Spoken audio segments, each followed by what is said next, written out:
Hey guys, happy Wednesday, winning Wednesday, wealthy Wednesday. We made it, another week. Yes, every chance and moment to celebrate life. We really should.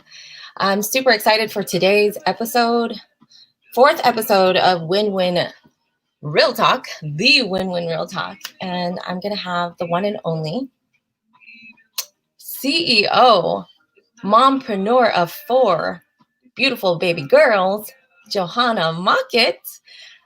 She's wrapping up an appointment right now, literally helping a family right now as we speak, and she's going to hop on shortly. But I just wanted to welcome you all. I'm super excited to have you all here. This is going to be a great talk. We're going to talk some real things that we should be talking about. You know, they say don't talk about politics. They say don't talk about religion. They say don't talk about work.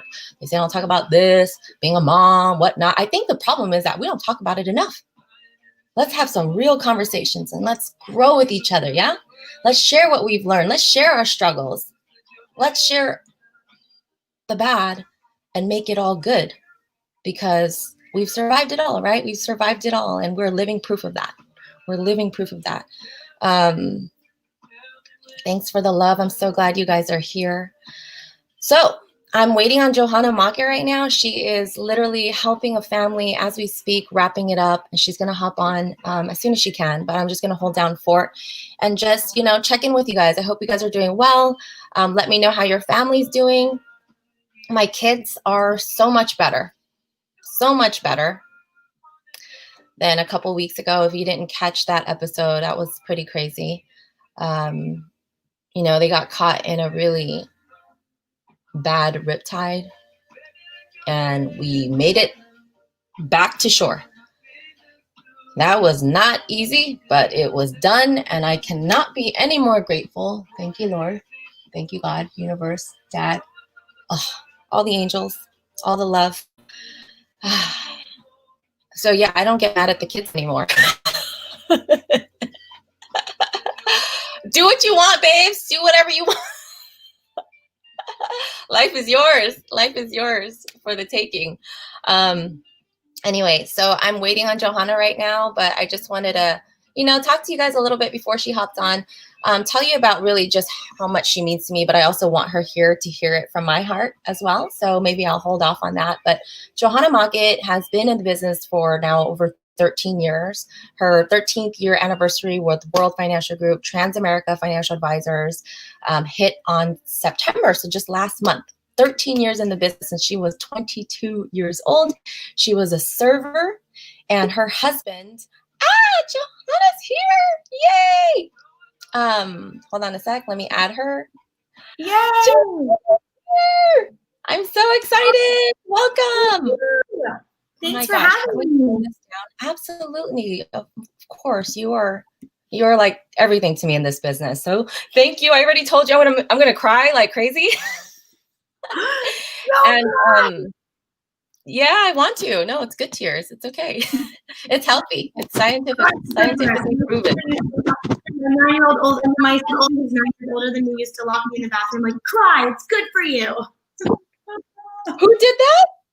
My sister, who's 9 years older than me. So now when I cry, I'm like, it's good for me. Oh, Sunny, I love her. That's so amazing. Oh my gosh, that's real talk right there. At 9. At 9. Oh my gosh, where was she all these years for me? But I just want to thank you so much, Johanna. Seriously, you've been such a blessing, you and Adam. Oh, makes me so emotional because I would have quit in the business so long ago. So, as you know, I got started with the company 5 years ago in May. Can you believe that? It's been 5 years. Oh my God. And can you believe that? Yeah, 5 years. And I got started obviously through really a referral from my parents, right? Because my parents have been clients with Transamerica since 1996, lost my dad. And when we were directly impacted by his plan was when I was like, holy cow, I need to know this stuff. There's a lot I don't know. I have a business degree. I was making 6 figures, corporate America career, right? Living the dream. So I thought, right? Had a home and everything. And I'm thinking, oh my gosh, if I don't know this, who doesn't know this? So then I got involved with the business. I actually recruited myself. I didn't even know that there was a business opportunity. How crazy. Crazy, Mm-hmm. right? Yes. You guys hiring? Like, yeah, come in for an interview. Like, Love okay. it. Yeah. So I'm sweating and stressing in my suit for the first time in like 7 years, right? 7 years. I had at that point stopped working for 2 years, stay-at-home mom, quit a career, right? And I haven't been in an interview at that point for like 7 years. I go in, and they're like, yeah, like we like you. Yeah, we spent all this time with you as a client. You asked us all the technical questions. We're sure you're going to do the right thing for families. Fell in love with the business, but I will be honest, like the vision was not the same with my old advisor. Great at what he did, awesome, like he's killing it, making over $1 million. But for me, it's about the vibe, it's about the vision, it's about you and Adam and how much I believe in both of you so much. When I first walked into your office, it was the fourth WFG office because I was shopping around. I was like, yeah, I need to find the right fit for me. Shopping around, right? And I walked in and I heard you and Adam speak for the first time, and my soul just lit up. My soul lit up. I was like, gosh, she is my soul sister. Like, talk about just always speaking from your heart, And you didn't know I was there, but I was like scoping the scene. I was like, oh my gosh, she's the one. She doesn't know yet, but she's the one. Love it. Yeah. And then, I transferred to you and I'm just so grateful. You are so knowledgeable. You've been in the business for now 13 years as of last month, right? And I'm so glad you didn't give up. So thank you for that, because you would have given up on my family, all the families that I've been able to help thanks to your guidance and thanks to your amazing leadership. And I just love you. So I just want you to share, if you can, a little bit of your story and how you got started with the business and where you were at in life, really. Yeah, I would love to. Thanks for the introduction, Wynn. I love working with you. I love your heart for helping people and just your authenticity and your passion to do big things. And so, so I got started, to be honest, I never would have originally seen myself in the financial industry. I kind of thought finance was for like 55-year-old white guys. And I thought it was like boring and numbers and computer screens. And I always felt like I was more of a people person.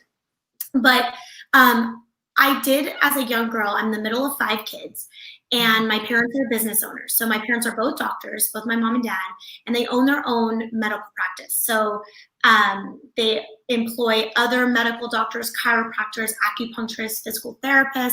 So I grew up, even though my parents were, super into health and nutrition, they talked about business a lot when I was a young child. And so I grew up seeing my parents work hard, but I saw them be in control of their life. They had control of their time and their income. And so I was like, I don't think I could have articulated that when I was young, but it was something that I wanted. I also saw that both my mom and dad did the same thing as a career. So I used to think all husbands and wives did the same thing. I just thought all husbands and wives just do the same career. It wasn't until like high school when I realized, my family's just the weird one. Like most people aren't like that. But my parents had met in school, and so, and then they got married. So I just kind of pictured my life being that way. But I also had, I was a big dreamer as a kid. And so I had big dreams. I wanted to be somebody. I wanted to be known. I thought maybe being, growing up in Southern California, I thought maybe being somebody meant being famous, being like a famous actress. I had been a competitive dancer growing up. So I loved dance. I loved performing.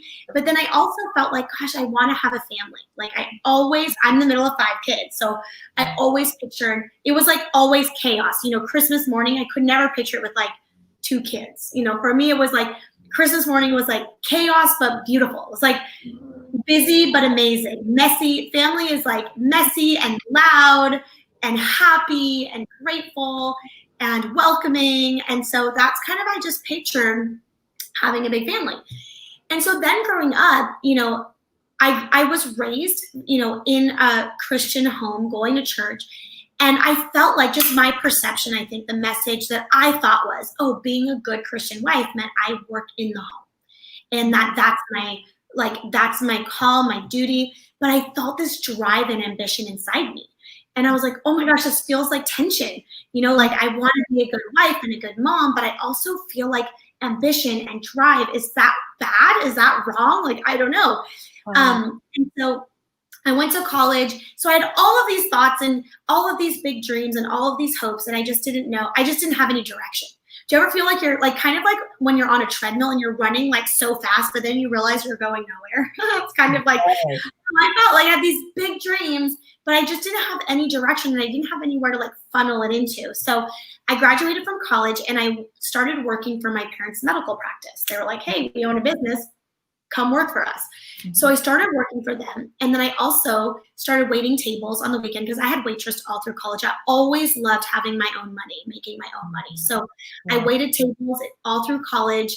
And so I was working for my parents' medical practice, doing basically marketing.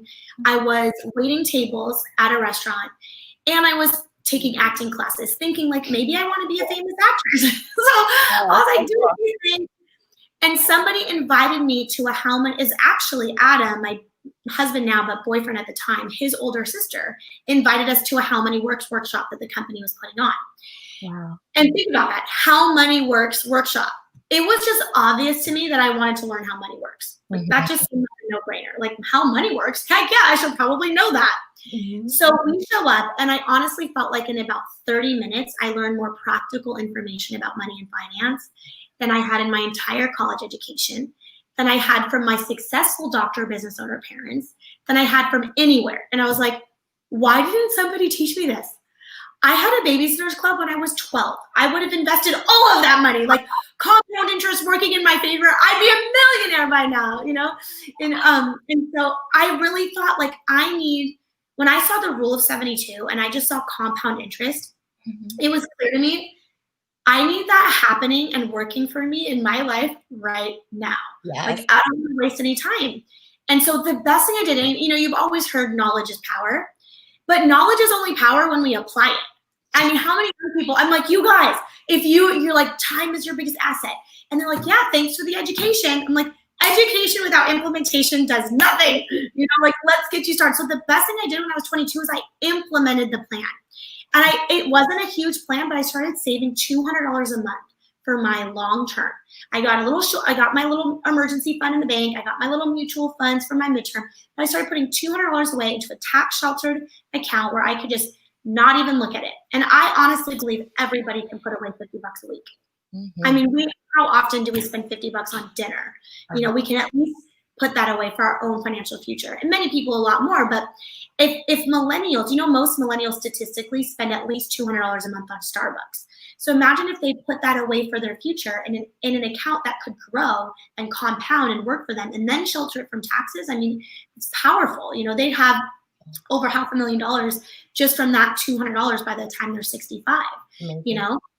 Yeah. So I implemented my plan, and I was like, I went to my parents and I was like, look at what I'm doing. Look at this financial plan. And they're like, you're doing what? Like, this looks really awesome. And I was like, well, yeah, well, what's your financial plan?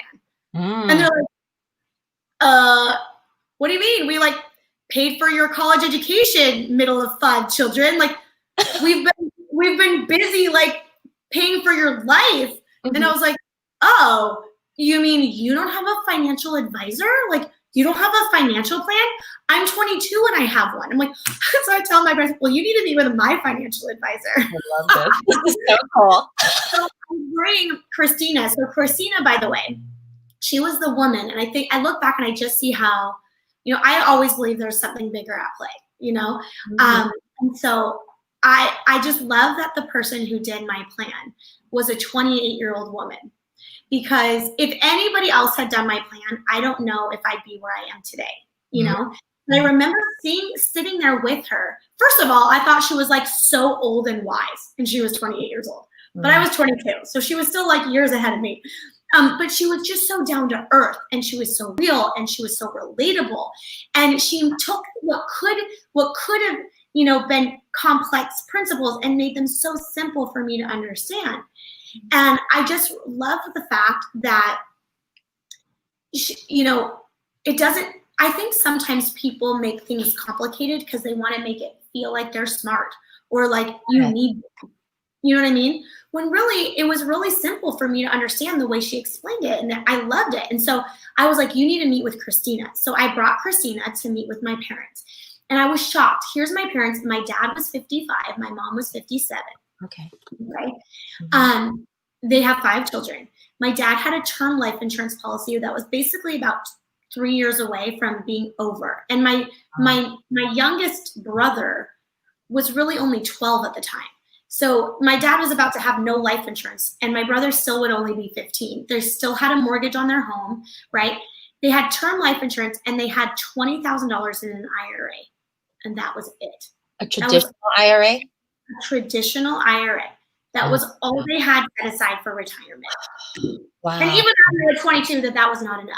And here's why they even had a traditional IRA, is because my uncle, my mom's brother, got in the financial industry for a quick minute and got licensed and convinced my mom to put $2,000 in an IRA. He probably, I don't know, just like, you should do it. At that time, that was the maximum allowable contribution. So she put $2,000 in one time in an IRA, and the next time she looked at the statement, it was $20,000. No way. Just from compound interest. And she was like, imagine if I had just been putting in $2,000 a year every year. Since it would have been $200,000. You know what I mean? And trust me, she could have been putting way more than, she wouldn't even felt $2,000 a year. That's not even $200 a month. That's less than $200 a month.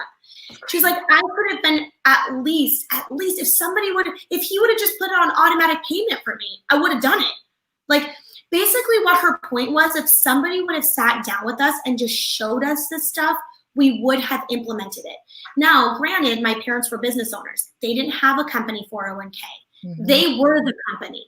Mm-hmm. You know what I mean? Mm-hmm. They didn't have a pension. It was something that they had. So I'm especially passionate about helping independent contractors and business owners set up retirements, because I realize, an employee can automatically just set aside a little bit of their salary into their 401k. It's better than nothing. You know what I mean? Right. It still might not be tax exempt.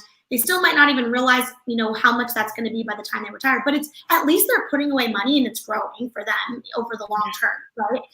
And so I realized, like, wow, nobody sat down with my parents. Here they are, educated. By the way, my parents were making 7 figures as business owners. 7 figures as business owners. So a lot of times, so their retirement was their business. Wow. Was we're building a business. Our retirement is our business.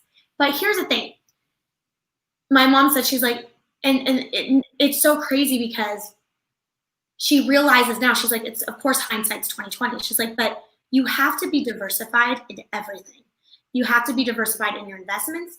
You have to be diversified in your income, and you have to be diversified in business, because if, especially in healthcare, one law changes, that changes their whole business. So true. And that could be with anything you have, especially as an employee. That's your one stream of income. You get laid off, your one stream of income is gone, And so if you're so at risk if you aren't diversified in income, in investments, in anything, right? Wow. And so my mom, it was so cool because I learned so much at a young age from that experience. And then what was interesting was, so my parents got a financial plan, and granted, they were in a place. Now I was out of college.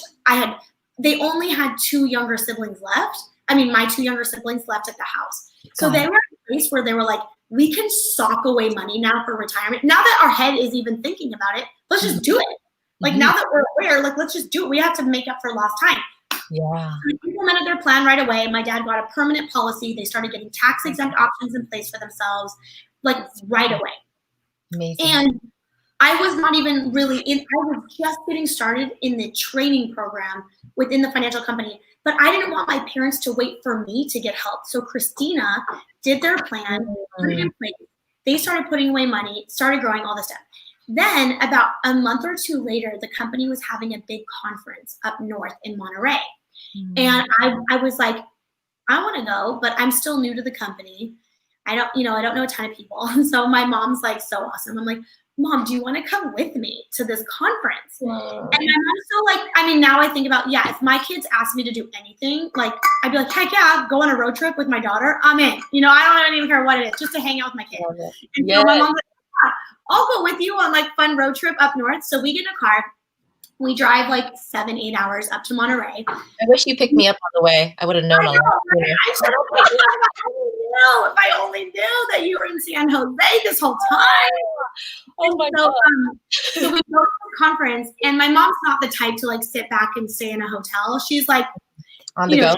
People, yeah, she's on the go. She's definitely very ambitious.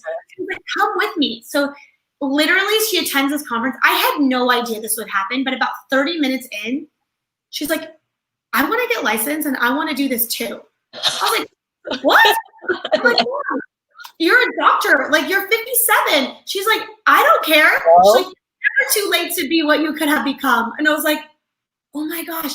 Because what's crazy? It's my mom. I love my mom, so awesome. My mom was a single mom. My mom had my sister 9 years before me, right? I said my sister was 9 years older than me. So my mom had my sister when she was 25. Wow. And it really wasn't the best scenario with my sister's biological father. So they split up. My mom was waiting tables in Laguna Beach, California with my little sister who was 2 at the time. And my mom was like, okay, I don't want to be a waitress forever. And I've got a little daughter to take care of. And my mom was the first college graduate in her whole family. Wow. My mom's one of 6 kids. And so she was like, you know what? She ended up getting in a car accident and getting injured and going to see a chiropractor, a doctor of chiropractic. And the chiropractor totally healed her of her pain. So she was reading the newspaper one day and there was an ad to go to chiropractic school. And she was like, maybe I should go to chiropractic school. So she looked into it, called up my grandma, her mom, and she said, I'm thinking of going back to school. My mom originally majored in history. I've got to get some prereqs, like biology and like science courses. And then I have to do 4 years of chiropractic school. Mm-hmm. I'm already 28 years old and I have a 3-year-old daughter on my own. Am I crazy to think about going back to school for 4 years? And my grandma, my mom's mom, in all of her wisdom said, well, 4 years is going to pass by no matter what. You'll either be a doctor at the end of it or you won't. And she was like, you're right. I'm going. And so at 28 years old, my mom enrolled in chiropractic school, moved to Glendale, California, put my sister in like preschool and paid her own way through chiropractic school, which is where she met my dad. And then they ended up getting married, having me, and so on and so forth. But so that I'd always heard my mom tell that story, but then to watch her at 57, just like changed her. Yeah, do it again. Go get fully licensed in the financial industry because she told me, she's like, health is really important, but health without wealth doesn't do much good. She's like, one without the other. Right? Wealth without health, you got nothing. Health without wealth, at least you have your body, but you really need both. You really need both. So she goes and she gets licensed. And how about my mom built a business in the financial industry virtually part-time for 10 years. The best part about the financial industry, though, is it's a residual income-based industry. Mm-hmm. Like in real estate. If you have your real estate license and you sell a house or help somebody purchase a home, that's a one-time transaction. You get paid one time. In the financial industry, when you set somebody up with a retirement account or a life insurance policy or an investment account, every year they keep it, we get paid what's called trails and renewals. Mm-hmm. So it's a way to build up a book of business that provides residual income, which is so awesome. So if you think about it, I still get paid on accounts I set up for my clients over 10 years ago. So it's basically one of the very few industries where your efforts compound. And so my mom spent about 10 years from 57 to 67 building a business, building a book of business in the financial industry. Now she's 70, she's totally retired. And she has a book of business that pays her $30,000 a year every year if she doesn't work a day. Wow. And $30,000 a year might not seem like a lot, but I sit down with men, engineers who've been working for Northrop Grumman, Raytheon, big aerospace industries. They've been working for 30, 40 years at their job, and they're bringing in about $30,000 a year in their pension. So when you think about that, that's pretty amazing. So you know? good. I can't believe she's 70. Sorry, I'm still on that. I know. So, It made me realize, like, age is just a number. yeah, and it's never too late, huh? It's never too late. Too late. I mean, they were at $20,000 in a traditional IRA. She was 55, or your dad was 55. She Mom was 57. And now at 70, she's retired. Oh, yeah. She's retired. Amazing. And she's retired because, you know, they just got serious. Whatever you focus on, whatever you think about, you bring about. So they were just like, oh, like, talk about implementation. They're like, finally they got the education that they really wish they had had when they were 25.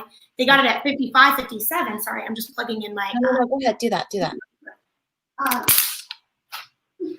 Sorry, guys. 55. And then she implemented it right away, like aggressively. So and then also got started in business and basically built her own pension, you know, with the book of business, literally built her own pension so she could retire comfortably, which is so awesome. So awesome. Your mom's amazing. I need to have her on next time. Oh my gosh, she's so cool. Good idea. Sharing that. That was like so many nuggets. I hope you guys are taking notes. I know I am. Like, look at me. Forever student. Very coachable. That's really important. Yeah. Very coachable. You are the best student. But I was going to say though, so anyway, just to kind of wrap up my story was when I saw, okay, here are my parents, educated, successful business owners, making a lot of money, people that on the outside, big house, nice cars, kids go to private school, travel. You think, oh, they're good. They must know this stuff. They must have 5 financial advisors. When I realized they didn't have this basic yet powerful information, how many families out there need this? That's when I really got passionate about helping people with this information. And what I wasn't just my parents, my aunts, my high school teachers, my church members. It was 98% of our country, literally over and I started to get convicted, and I started to realize, like, financial stress, it affects so many things. Not having a plan, not having, you know, a plan in place for your financial future, it can create anxiety, depression, arguments amongst married couples, divorce, you know, families.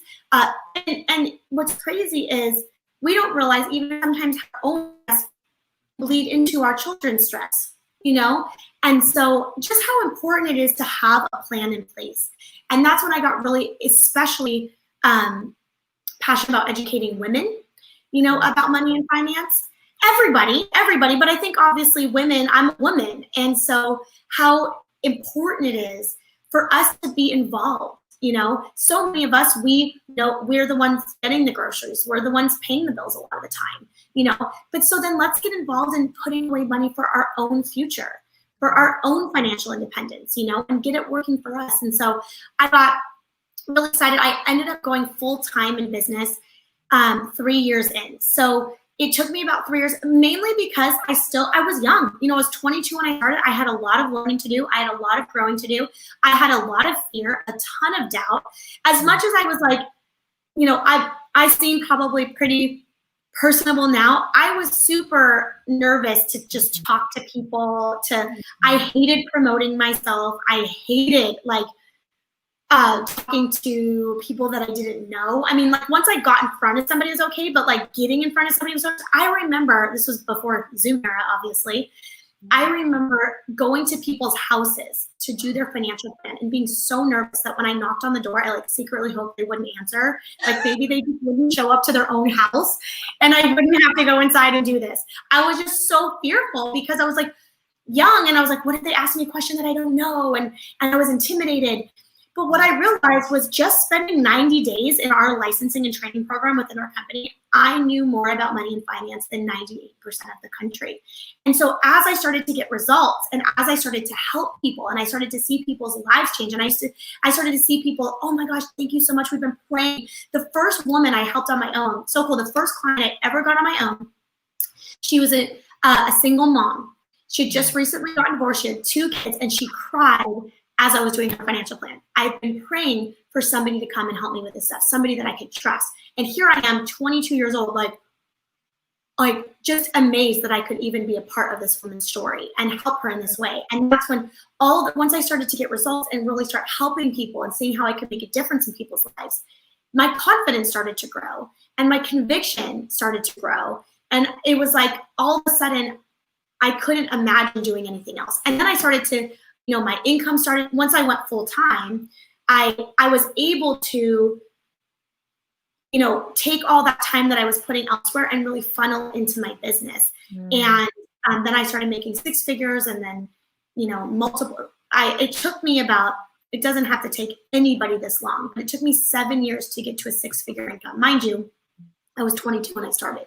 So I had a lot of learning and growing to do. So I was 28 when I hit my first $100,000 income. But then, because of the nature of building a business, because of the nature of entrepreneurship and the nature of the industry, every year after that, my income increased by 100,000 for the next 5 years. Wow. And so it really started to take off and compound. And so I think I see people now do it much faster. Now you can do everything online. I had to go sit in a classroom to get licensed. Now it's like, people get licensed in like 3 days. You don't even have to take your test in person anymore. You can take your test at home. So like things are happening so much faster now because of technology. People are making six figures faster than ever. And so once I started to have, my income increase, and I started to have the lifestyle where here I'm having children now. I have 4 daughters, ages 9, 7, 4, 11 months. Wow. Being able to make an income that could provide for their future, but also have total control where I can pick them up from school. I can drop them off at their dance, practice. I can, not schedule an appointment on Friday because, hey, it's like beach day or whatever. You know what I mean? Like I get to be, now don't get me wrong, I work hard, but I get to be in control of that. Nobody has their thumb on me. And I don't say it like this is like I'm so awesome. That's just the nature of entrepreneurship. And that's what I love about business for women, for everybody. But of course, being a mom, like being a parent, all of a sudden your kids are just the most important thing. And so being able to have control of your time, where you can work hard when you can work. Like for me, it's like work, kids, right? And be fully present in both of those arenas. And then you can really, I mean, I don't even like saying you can do it all or you can have it all, because I feel like sometimes that feels overwhelming. But you really can have a great relationship with your children, have a great marriage, and win big in business without compromising those things, Yes. I love that. Yes, don't compromise. And I was going to ask you, like, when did you fall in love with the business? But I love that story about the single mom. That could have been me. I know. So many of us, right? And you're so right, like head on about the financial stress, breaking up families, right? Which is, I feel like the biggest pandemic right now is that we don't know what we're doing, and it's all about empowerment through education with the right people that are actually heart-centered like yourself. And, going back to how you started about like religion and you growing up like in a Christian family, I just want to say, I've told you this, and this is again, real talk.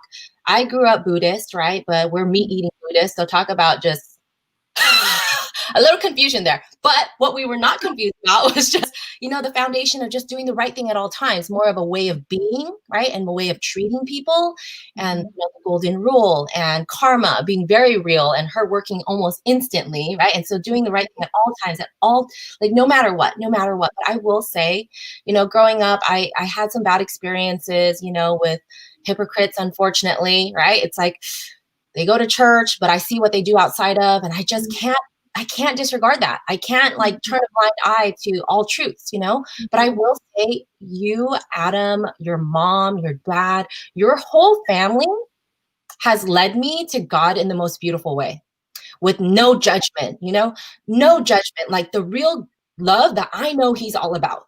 I've always felt close to him, but it would take the right people to get me there. And I just want to thank you for being such an example in that. Like even me, and knowing that I grew up Buddhist, like I never felt like you loved me less. I never felt like you saw me as less of a person. You know what I mean? Or that I was not as good because I don't go to church and whatnot. But I just want you to know how much spiritually you charge me up too. No, that's so awesome. That means more to me than anything. Really? And yes, 100%. And when I said, that growing up in a Christian environment, which I'm still Christian, go to church every Sunday. It's like the only way for me to have. I want you to take me to church. Yeah, the only way for me to have the fuel to give. It's like it's hard. You cannot give what you don't have. And if you're empty and you're depleted, how do you pour onto others? And so for me, my relationship with God, that's the source. That's the source of everything. And so when I'm filled up there's my favorite author. His name is C.S. Lewis. And he says, it is when we've been filled up with the perfect love of God that we can then accept the imperfect love of others. And it's so true. I love that. It's so beautiful. Because as people, we're going to fail each other. We're imperfect beings. We're going to mess up. But if you're not expecting another imperfect person to fill you up, you're going to God for that. Then it's okay because you're filled up by the source. And then you have an overflowing abundance to pour out on other people. And so, but I realized that preconceived idea of being a good Christian wife meant working inside the home. Yeah. That's a struggle. That must have been a struggle for you emotionally, spiritually. It was just my perception. It wasn't exactly what God called me to necessarily. That ultimately my perception of maybe what other people had chosen or what God had called them to didn't necessarily mean that's what he called me to. But you admire other amazing women and you think, oh, that's how they do it. So that's how I need to do it. It's like, no, God literally put in me drive, ambition. I'm that way. He just made me that way. I didn't create it. He made me that way. I don't think he would put that inside me and not give me an outlet to fulfill it, And so just in the same way that, a mom who's called to work inside the home should not look at me and think, oh, that's being a godly woman. No, this was just what God called me to. But there are so many families where the best choice, where you feel led to be like, I'm meant to homeschool my kids. That's what God has called me, to homeschool my kids.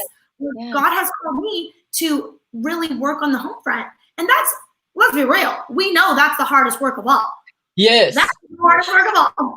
You know what I mean? And so we all are on a different path. And so we got to just look at what's true, getting quiet and really feeling it's so hard to get quiet in this world of so much noise and stimulation and social media, but really getting quiet and being like,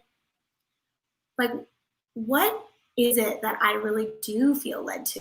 What is it that I have, in the Bible, it says that the Lord will give you the desires of your heart. When you honor him, he will give you that doesn't mean oh, I want to eat ice cream all day so I can eat ice cream all day and be skinny. No, I just mean what are those things, those desires that I feel it's usually we enjoy doing the things that we're good at, and we've all been given individual gifts. And so identifying those things and stepping into it and walking into it. And the fact that I was 12 years old, starting my own business as a babysitter's club, clearly God had put within me an entrepreneurial spirit. So I got to go do something with it. Just like I tell my 7-year-old, when you have a gift, it's meant to be used for other people, not just for yourself. So if you're really good at gymnastics, go do gymnastics to the best of your ability and bless other people with it. If you're good administratively, go be the best administrator. If you're good at baking cookies, come bake me some cookies. No, I'm just kidding. You know what I mean? I don't know. Maybe I veered off into a different direction. No, but that's so beautiful. And that's what you always did for me. When I walked into WFG in your office, I was looking for a place that was diverse too. I've always felt weird even walking into a place, and don't get me wrong, I have a lot of Asian pride. I'm so proud to be Vietnamese, right? Vietnamese American especially. But when I walk into an establishment where it's just one kind, I feel weird. I feel like something's not worldly here, right? It's obviously not the world. This is not the way the world should be. And it sticks out like a sore thumb for me. So when I was shopping around, I wasn't just looking for the right mentor. I was looking for, obviously, like I said earlier, the right vibe. And for the first office I walked into, I remember I met Amber that day, Adam's sister, right? She greeted me so professional, so beautiful. Another mom of 4, right? Amazing. I didn't know that. She's just like beautiful and gorgeous. Had no idea. But she greeted me super professional. I felt like, oh my gosh, she's so warm. And you know me and vibes, and I'm very energy sensitive. So she greeted me, and and I told her I had an appointment with Abel Khan, who is the branch office manager, who's obviously Chinese, right? Last name Khan. And when I walked from the front desk to his office, I had already turned just my body, right? And I saw like a Hispanic couple. And then I crossed paths with a cool black dude in a nice black suit. And then I see Abel, right? And then I'm like, oh my gosh, this is the world. This is the world right here in just your office alone. So I want to thank you. That's all you, girl. That's all yours and Adam's love of just bringing us all together. And I'm so grateful for that. You have no idea how much sooner I would have quit. And let's talk about that. How many times would you say, if you were to put a number on it, do you feel like you would have quit?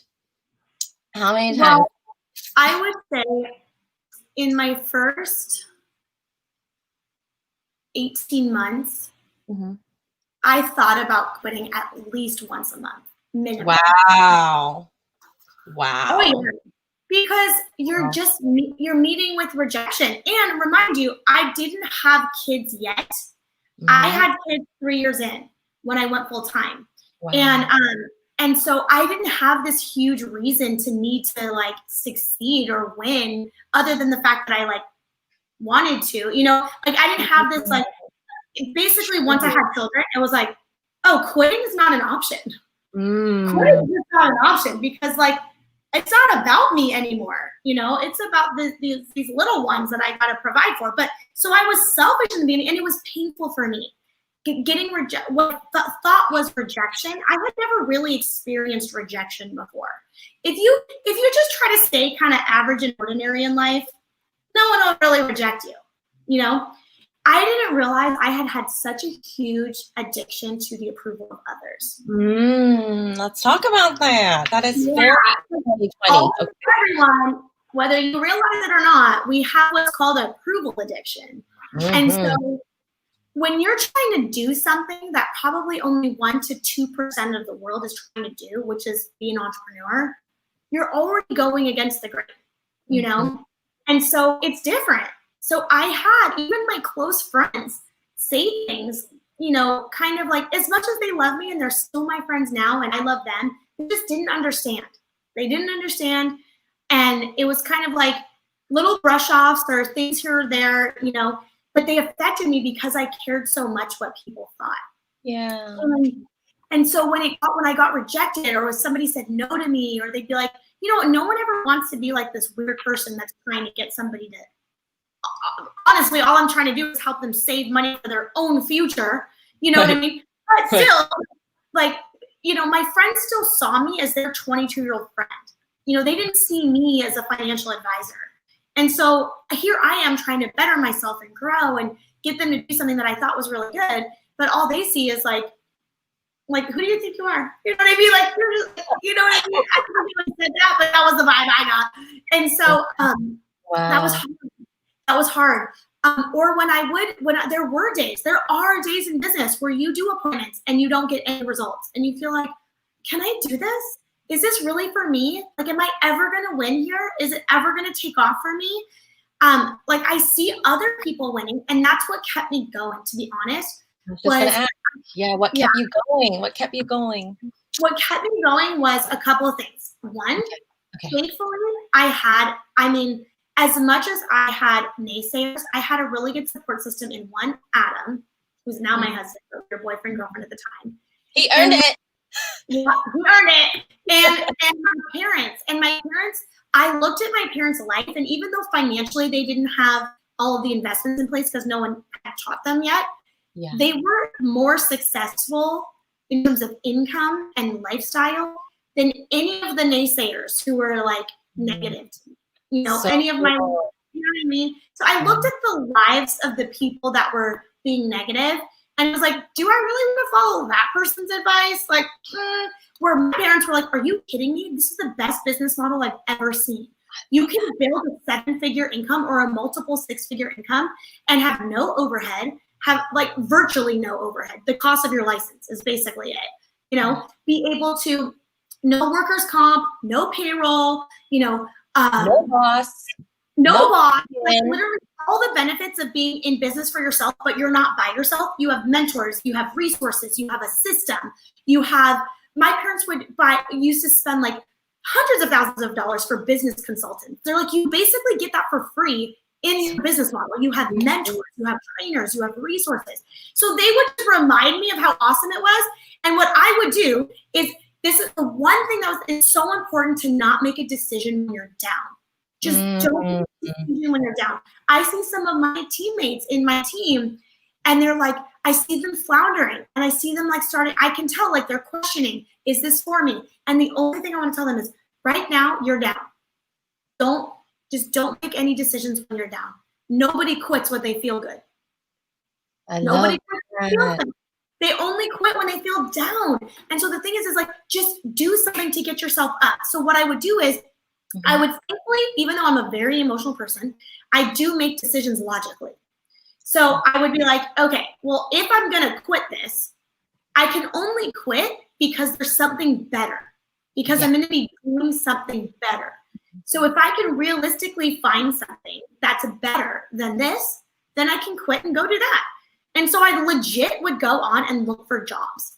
First of all, that I would go look for jobs, and I found there were no good jobs, number one. And number two, the thought of having a boss having to go like interview and have somebody accept me and then determine how much I was worth. I was like, oh no, that's never gonna happen. Not happening. So then I was like, okay, well then what other business would I do? I could find nothing that had a business cause that I cared as much about in regards to the financial cause. And I could find nothing with a system and a mentorship program the way this did. So I literally would get frustrated and I'd be like, well, dang it, I can't quit. There's nothing better. I guess I have to grow. I have to grow. You know, I guess I have to get stronger. I guess I have to get mentally tougher. I guess I have to not care what people say. If I know that what I'm doing is good and right for others, who the heck cares? You know? And so I had to get very clear on that, put my plan in place, seek out the advice and coaching from people who were winning already, who were where I wanted to be. So I reached out to mentors in business, and I started to build relationships with women, because women were who I could relate to. I couldn't relate to a guy who had no kids, who worked, 16 hours a day. Like that, I can't relate to that. Even if he did have kids, let's be real. He cannot relate to me. Come on, let's be real. I mean, I love you guys, but come on. It's different. No, it's true. And so I found, for me, that was Jamie Villalobos. And so I found a woman with 4 children who was where I wanted to be, who had a life that I admired, the way that she was in her faith, in her marriage, in her family, in her business. And so I started to seek her out. And it wasn't a lot of time, but I listened. I would take notes. The way you were like, oh, taking notes. That's what I did to Jamie. That's what I did to Jamie. And then I implemented the coaching. And that was the best thing. And that's what kept me going. And then getting results along the way, Yeah. And let's talk about some of those too, if you don't mind. Real quick. Unless there was something you wanted to finish off. I know we only have 5 minutes. Awesome. Sorry. I love everything you shared. You are just a wealth of knowledge, seriously. And I'm so grateful for your coaching. Can I just be real about like industry-wide about coaching too? I don't want to badmouth anyone. Everyone is, an expert in their own right in what they do and whatnot. But if I could be very just general about this statement, there are a lot of life coaches that have reached out to me that want to life coach me. And if I could be completely real right now and take this with a grain of salt and love, girl, you haven't been through half of the things I've been through to guide me in life. I'm sorry. And I'm not going to spend $10,000, $20,000, $50,000, which I've heard, up to $100,000 for your coaching if you you can't guarantee that I'm going to be better. You can't guarantee that I'm going to be more successful, right? You don't have a real platform for me where I can utilize and, implement those, resources and tools, right? Coaching tools. And so I have a hard time with that. You can feel fired up, but I want to say, right? But I want to say, oh my gosh, this business has been my therapy, right? Just being connected with people that are like-minded, right? On the same path of like finding a purpose that really matters, that really makes a generational impact in people's lives. The fact that our business can go on even after us, right? Through our children, right? It's just, I can go on about it forever and we have no quotas. Talk about that, right? You want to talk about the truth in that speaks volumes as to how much we care for people and how much we treat people right. What other financial advisor out there can say straight up to your face that they have no quotas, right? Exactly. Right. And how many of them are captive? Cap of any way, unless it's a really cute cap, to me is bad, right? You're captive. You're limiting your clients to one. Sorry, that's Alexa, and she's freaking me out because I forget that she's there. She lives with me. She sleeps in my room with me. And then, so captive, not good, right? That limits. But again, we have the ability to also enhance someone's situation if they do have an advisor, because we offer so many products and solutions that we can complement what they're doing. So we're not taking away from their power in any way either. But, most of the time we can replace what's already in place because we have access to so many things. And another thing is we're not capped. We're not capped. And you talked about that. Like, what other platform do you know where there's an actual need for what we have, right? There's no overhead. We're doing it in the right way, so long as we're doing it in the right place with our heart. And we can earn what we deserve, right? We can. It's so crazy. It's so crazy. I'm so glad you didn't either, because I would have quit a long time ago. You would have quit on so many families. And I think about that all the time. Like all the yeses that I get along the way in between all the many, many no's. Right? That's what keeps me going. That's what keeps me going. And let's talk about the attorney that you sat down with not long ago. We have 8 minutes. Like, I think this is so powerful. A real case study. Yeah. Okay, so please. 2 years ago, I was referred to a woman, single woman. She was 49, right before turning 50, 49 years old, successful attorney, worked all the time, was not married and didn't have children.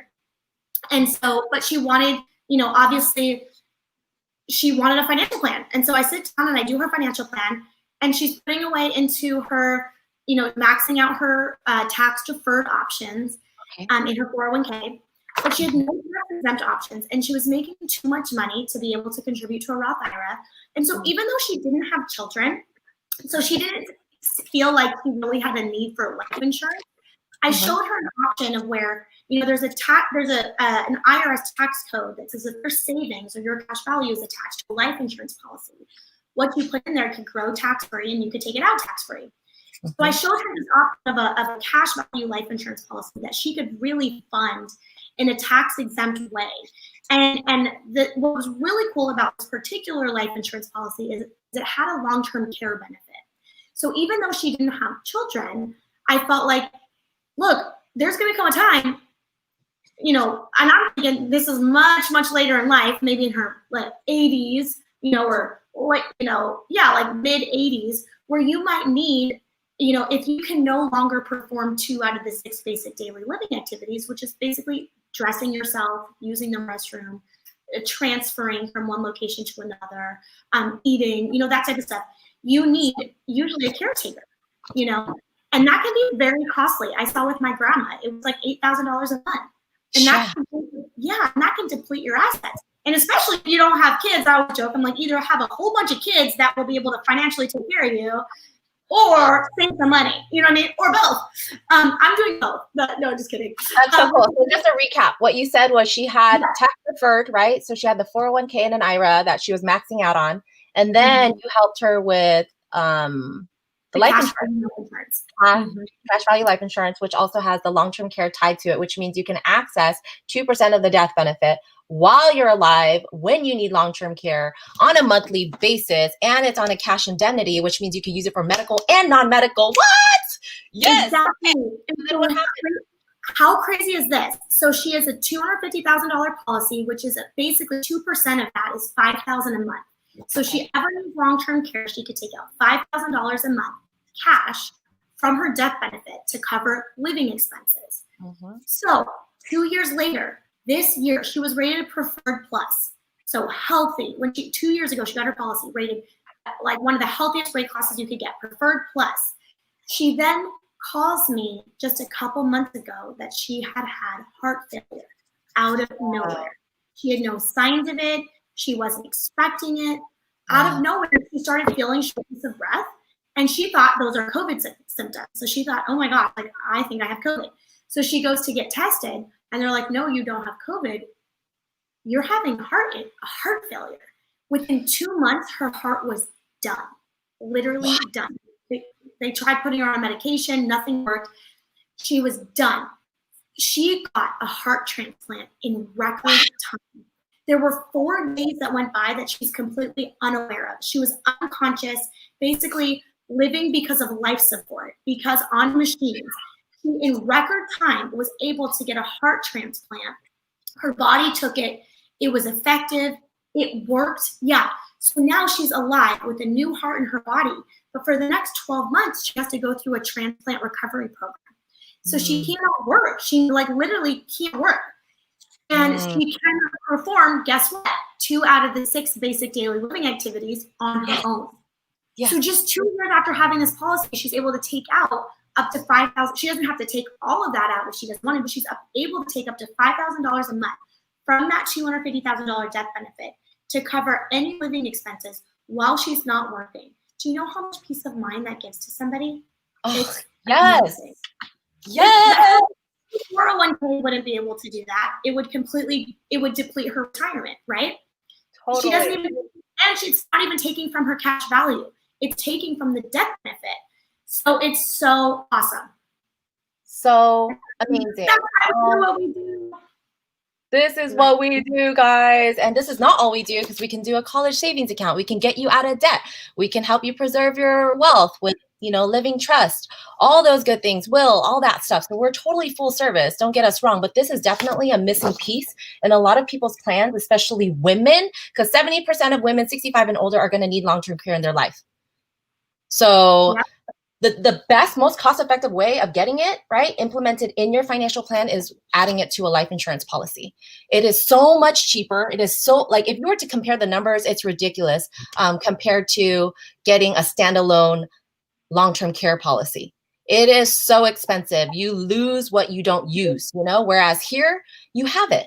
You have it, and you can access the death benefit while you're alive. So we have about 2 more minutes, but just to recap. So she was an attorney, Preferred Plus rate class just 3 years ago, $250,000 life insurance policy, which has the cash value, right? Cash value that grows under the umbrella of life insurance, which makes it tax advantage. This is all the stuff I've learned through her. So she's proud of me right now, because this is duplication happening in real time right now. Right. And then we tied in the long-term care, which allows her to take advantage of the death benefit, access the death benefit while she's alive as a living benefit. We're talking 2% of the death benefit, which means $5,000 that she can use for medical or non-medical while she's recovering and getting her heart transplant recovery. How crazy. And she also, you did mention, right? I can't remember if you mentioned, because I was taking notes, that she read all the terms of the policy even, right? Before she. Yes. So before perfect closeout. Because she's an attorney, she was the only client I've ever had do this, where she took every illustration, the entire policy, she read through every single, she highlighted it, she annotated it, and it took her a weekend. And I was like, she came back to me with some questions. I went through all the answers. I was like, I can't believe you actually read this whole thing. You're my only client that's ever done that. She's like, I'm an attorney. Of course I did that. She's like, I did that with my house when I bought my house. She's like, the escrow people were like, what are you, or the real estate and mortgage people were like, you're actually reading these documents? She's like, well, yeah, I'm signing it. Of course I'm reading it. She said that when she bought her house, they actually ended up she's like, what about this? And what about this? And they were like, yeah, why is that in there? And they ended up changing their legal documentation. Yeah, I know. She's like, I should have charged them, because They took my advice on the wording and changing the wording, but she read through the whole policy before she moved forward. But she was all about it, and she's like, "Yep, looks good, let's go." And that was just a really great confirmation. And obviously, she made the right choice. So. Wow, powerful mic drop right there. Oh my gosh. And if you guys don't know this already, right? Banks own life insurance by the billions. It's the backbone of every major bank, major corporation. We can talk about that next time. But if you're weary about, oh, is it good? Is it solid? Yeah, totally solid. If you have money in the bank and you don't have money in life insurance, especially things that have living benefits that we are all about, let's enhance your situation. Right? Anyway, yeah. Thank you, Johanna. You are such a blessing in so many ways. Love you so much. Have fun helping families. Yes. Awesome. Thank you. I want one too. Hold on. I want one too. Actually, you just send it to me. Let me do a quick screenshot. Yes. Love you so much. Thank you for being all you are. Bye. Bye.